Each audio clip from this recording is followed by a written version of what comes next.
Nevertheless, here is where many individuals on your planet fall into the trap. Again, because of the ego structure's predilection for thinking it has to figure everything out and know how everything is going to happen. When the ego structure may make a vision that is representative of the ideal reality, what the ego tends to think, because it thinks of itself as the highest possible authority for your person, it tends to think that that vision it has created by using imagination in that way to paint that picture in your mind, it thinks that that's the highest possible way in which that reality could manifest. But from the higher mind's point of view, that picture that to the ego seems like the highest possible manifestational form is actually the lowest possible manifestational form.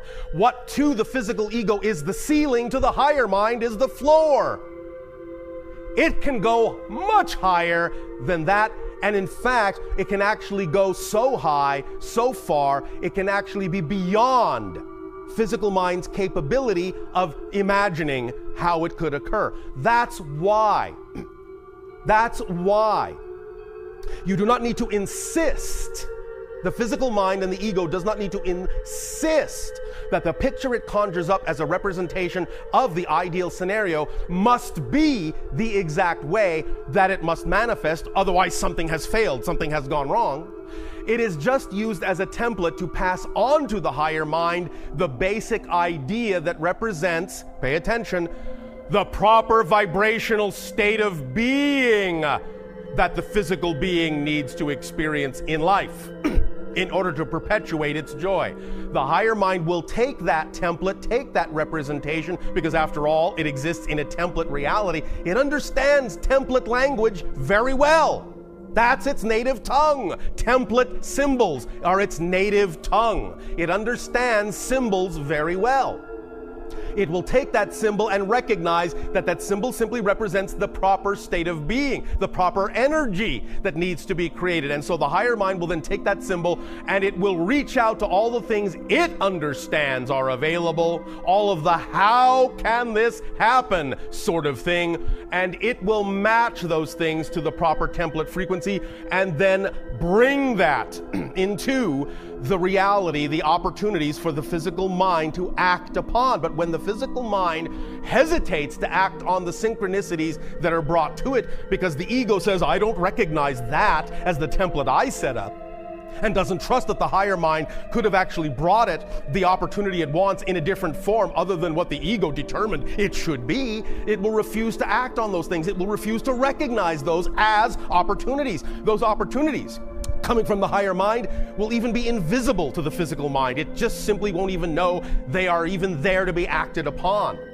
And therefore it will miss those doorways and will never walk through them and will never see the manifestation of its desires because it has been too insistent on the how and not allowed the higher mind to actually show the physical mind the true how, because the higher mind can actually imagine ways far beyond the physical mind's imagining of how such a thing could occur. So, all well and good to set up the parameter of a visualization for the physical mind, but don't insist it must manifest that way, because the higher mind might be capable of bringing it to you far greater than you ever imagined. Let it. At least, that's our suggestion. It's up to you. So, now, many individuals have wondered, well, if the physical ego thinks it's in charge, and attempts to shut out all other forms of communication because it doesn't trust them, coming from the higher mind, how do I know the difference between when the physical mind is telling me, oh, this is representative of your excitement, and when the higher mind is telling me, this is representative of your true excitement? How can I tell the difference? Because if the ego is attempting to trick me into staying its course, because it thinks if I veer off that we're going to die, it's going to dangle all sorts of carrots in front of me to get me to stay on that course. So how do I tell the difference between that kind of a carrot and the carrot that represents going in the direction of my true self? All right, fair question. It all comes down to what we have spoken of so often. It all comes down to excitement. It all comes down to passion. But again, we hear the ego saying, how can I tell the difference? How do I know it's really my true excitement? Now, This requires paying some attention to yourself. Really paying attention to the true feelings. It does require at least a modicum of willingness,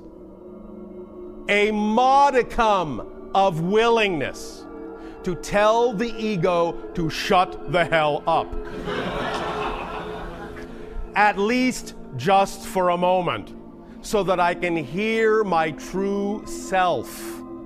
At least take a breath, at least take a pause, at least stop and wonder whether or not you are actually being shown something that is representative of a fear or something that is representative of a joy. Because we understand that when you're in that confused state, anxiety can actually seem like excitement. And excitement can actually seem like anxiety. But this is why it's so critical to take that pause, to allow yourself to at least be in charge enough, be willing enough to tell the ego to be quiet for a moment so that you can get in touch with your inner being and tell the difference in the quality of the vibration of the emotion you are feeling at that moment with respect to the idea you are exploring. If you are quiet for that moment and willing to be open to be shown what it actually is, you will be able to tell the difference. You'll be able to develop the discernment of the difference between the vibration of fear and doubt and the vibration of joy and certainty. You will be able to tell the difference because that ability to tell the difference is built into you. It's built into your consciousness. And at that level, you all know the difference.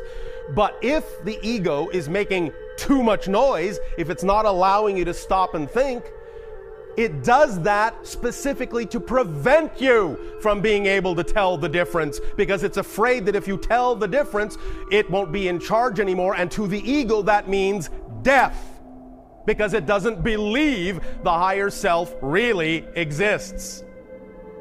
So, it's all about finding that space of balance and peace within yourself that will allow you, even if only just for a moment, to allow the ego to be quiet enough so that you can use the natural mechanism of balance within your being that will tell you what the flavor of the emotion you're feeling is, and thus, by identifying the flavor of the emotion, that will then put you in touch with what kind of belief and definition you would have to have in order to be generating that emotion. And then you will know whether it comes from the physical negative ego or from the higher self, whether it is representative of fear, whether it is representative of excitement. But you need that moment of quietude. You need that moment of solitude. You need that moment of peace. You have to be willing to step back. You have to be willing to let it be all right to not know what's going on at the moment. You have to be willing to say, I don't know what's happening here, instead of just assuming it's this or that or the other thing. So anytime you find yourself in doubt about what you're experiencing, take that moment and say, I don't know what's happening, and that's okay. And in that moment where you have actually admitted that you don't know what's going on, you can find the balance, the quiet, the peace, the stillness that will actually then start to allow you to be more sensitive to the quality of the vibration of what's going on and give you more capability of having more insight as to what you are experiencing and what you are dealing with in terms of the physical mind or the higher mind. So that's the first step in forming the relationship, in reconnecting, in remembering who you are as a whole person. That's the first step, is just taking a moment of quiet, of pause, of stepping back into a neutral place and letting it be all right to not know what the answer is. As soon as you allow yourself to be all right in that balance point, you can allow the natural senses you were created with to begin to fill that stillness, to fill that little void of quietness, and they will begin to be heard. But you have to be quiet to hear them at first, because they have been suppressed for so long in your society that at first it will only seem like a whisper, but you'll recognize it. In the quiet, if you truly allow the quiet to happen, there will be no other sound, and thus you'll be able to recognize the quality of those little whispered voices for what they are. And as soon as you really start paying attention to what they are, you can start to guide yourself with them in the direction of your preference. And as you do that, bit by bit, and this may take some practice, it's all right, bit by bit, you will start to gain more discernment as to exactly what vibration is representative of what, and you will start to pacify the ego into understanding that it's not going to die, it's not going to be annihilated, that in fact this is what it really wants, because it is tired of laboring under such stressful circumstances, it is tired of bearing the weight, and you're going to take the load off and you're going to bring it along. It's not going to go anywhere. It is your friend. You love it. It is serving you. It is designed for a purpose of focusing you in the physical reality experience you wanted to have, in the theme you wanted to explore, and you cannot live without it. Literally, you cannot live without it. So in that sense, while you are forming a more loving relationship with your higher mind, the key to forming a more loving relationship with your higher mind is to actually form a more loving relationship with your ego and not allow it to continue to burden itself unbearably when it has no business doing so, because it was never designed to handle that kind of weight, that kind of stress. So it's all about loving all aspects of yourself enough to be trusting enough to let them fall back into their proper place in the relationship, do the job they were designed to do, and thus then allow yourself to be loving enough to yourself to reap the benefit of that balanced relationship between physical mind and higher mind, so you can function as a whole person. Does this make sense? Yes. All right. Having said that, we may now, if you wish, open to questions and exchanges. We have a question from our listeners at News for the Soul. All right. You may get the ball rolling. Okay. I guess this question dovetails exactly with what you're talking about, which is, I was thinking of a... One moment. Shh. Remember we just spoke about quietness? Thank you. I was thinking about following your excitement and how the ego can be helpful or obstructive in allowing you to follow your excitement. So let's say a person wants to try a new endeavor, which might involve quitting their job and following their passion that way, but they have a lot of anxiety about the financial consequences of that. Yes.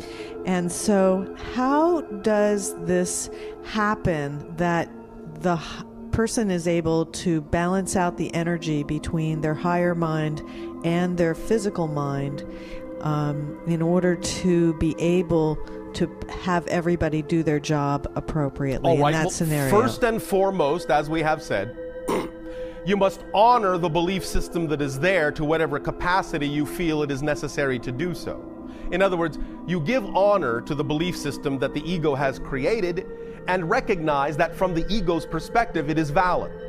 From the physical mind's perspective, it is valid. Therefore, you don't abandon it willy-nilly, as you say. You work with it. You, in a sense, make a deal. You say, all right, I'll tell you what, physical mind, ego mind, I'll tell you what. I will continue to work with, say, 90% of that belief system, but give me just 10% to play around with, and I will show you that that 10% can actually work. Make a deal, strike a deal with the ego to give you some latitude to move beyond, even a little bit, incrementally beyond the belief system you believe is necessary in order for you to continue. As you make those deals and keep doing them, bit by bit, you will train the ego to understand that as you ask for more and more latitude, the ego will actually feel itself being more and more supported, and it will allow you more and more and more latitude until such time as one day you will look around and realize that all the old belief systems are already gone, and that you allow yourself complete support with the new belief systems in whatever way actually supports you. The second thing is